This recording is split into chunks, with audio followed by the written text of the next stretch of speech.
Good day po. Good day.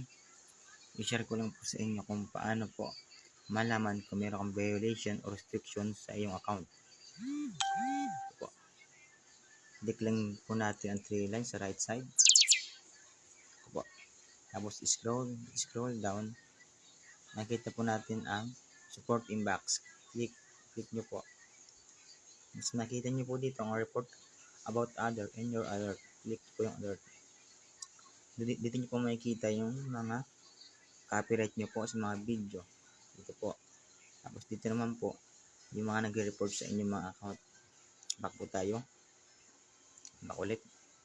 Punta naman tayo sa profile. Click natin ang tatlong tuldok. Right side and account status. Check restriction. Dito nyo po makikita po yung mga restriction. Yan po. Thank you po.